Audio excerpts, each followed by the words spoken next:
बड़ी खबर आ रही है और आईआईटी के आने वाले छात्रों के लिए राहत की खबर है। सुप्रीम कोर्ट ने आईआईटी के जो दाखिले पर रोक लगी हुई थी उसको हटा दिया है। अब आईआईटी में दाखिले का रास्ता साफ हो गया है। एबीपी न्यूज संवाददाता निपुण सहगल का रुख करते हैं। निपुण, काफी बातें की जा रही थी उन गलत सवालों को लेकर कि अगर जिन बच्चों ने उन गलत सवालों को छुआ ही नहीं, उन बच्चों को ग्रेस मार्क्स नहीं दिए जाने चाहिए, जिन्होंने अटेम्प्ट किया है उनको दे देने चाहिए। इस पूरे मामले के बीच सुप्रीम कोर्ट ने बड़ी राहत दी है आईआईटी के उन छात्रों को जिन्होंने ये एग्जाम पास किया था।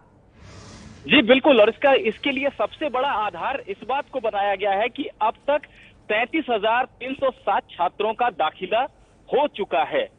1,56,000 बच्चों ने करीब ये परीक्षा दी थी, जिनकी कॉपी दोबारा जांचना काफी कठिन होगा, ये केंद्र सरकार की दलील थी। इसके अलावा एक बड़ी संख्या में दाखिला हो चुका है, ये दलील दी गई थी। सुप्रीम कोर्ट ने माना है कि हाँ, आईआईटी जेईई के जो आयोजक है उनसे गलती हुई और ये ताकीद भी की है, ये चेतावनी भी दी है कि भविष्य में ऐसी गलती नहीं होनी चाहिए।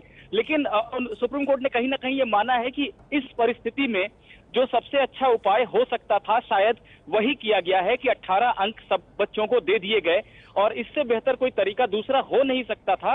इसलिए सुप्रीम कोर्ट ने जो रोक लगा रखी थी काउंसलिंग पे, जो 7 जुलाई को लगाई गई थी, वो रोक हटा दी गई है। यानी जो एक अधर में लटक गया था दाखिला पा चुके छात्रों का भविष्य, वो फिलहाल सुरक्षित हो गया है और जिस तरह से प्रक्रिया चल रही थी अब उसी तरीके से चलेगी। यानी कि निपुण, ये माना जाए कि जो सवाल गलत थे उसमें सबको ग्रेस मार्क्स देने की बात थी, लेकिन याचिकाकर्ता की तरफ से कहा गया था कि ग्रेस मार्क्स उन्हें नहीं देने चाहिए जिन्होंने वो क्वेश्चंस अटेम्प्ट ही नहीं किए। अब सुप्रीम कोर्ट का इस पर क्या कहना है कि ग्रेस मार्क्स जो सबको दिए जाने का फैसला किया गया था उसी पर कायम रहा जाए? जी बिल्कुल, सुप्रीम कोर्ट ने साफ तौर पे कहा है कि जो व्यवस्था चुनी गई, क्योंकि 2 बार एक्सपर्ट्स के पैनल की बैठक हुई, जो 11 आईआईटी हैं सब से 3-3 प्रोफेसर बैठे और कुल 33 लोगों की 33 बड़े एक्सपर्ट्स की बैठक हुई, 2 बार बैठक हुई, जिसमें यह तय किया गया कि यही प्रक्रिया अपनाई जा सकती है। सुप्रीम कोर्ट ने भी इससे सहमति जताई है, क्योंकि इसमें आईआईटी की परीक्षा में नेगेटिव मार्किंग की व्यवस्था होती है, यानी कि अगर आप गलत जवाब दें तो नेगेटिव अंक मिलेंगे।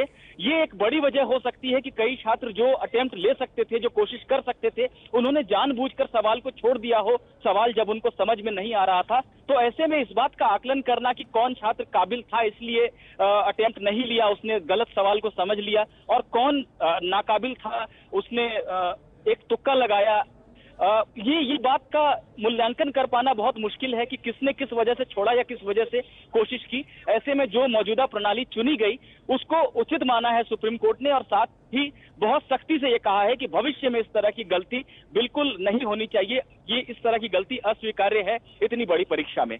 जी बहुत बहुत शुक्रिया आपका इस सारी जानकारी के लिए निपुण सहगल, बड़ी जानकारी देते हुए, क्योंकि आईआईटी के जिन छात्रों ने ये परीक्षा पास कर ली थी वो इंतजार कर रहे थे कि कब उनकी काउंसलिंग होगी, लेकिन उससे पहले ही काउंसलिंग पर रोक लगा दी गई थी, क्योंकि एक छात्रा ने ये याचिका डाली थी कि क्योंकि 2 सवाल गलत थे तो उसमें सभी को ग्रेस मार्क्स नहीं दिए जाने चाहिए, जिन्होंने इन सवालों को अटेम्प्ट किया सिर्फ उन्हें ग्रेस मार्क्स मिलने चाहिए। लेकिन ऐसे में कोर्ट के लिए भी ये काफी मुश्किल हो गया था कि दोबारा से सभी जितने छात्र बैठे थे उनकी कॉपी जांच करवाई जाए, उन कॉपियों की। फिलहाल रास्ता साफ हो गया है। आईआईटी के जिन छात्रों ने परीक्षा पास की है उनकी अब काउंसिल 7 जुलाई को होगी। ये है एबीपी न्यूज, आपको रखे आगे।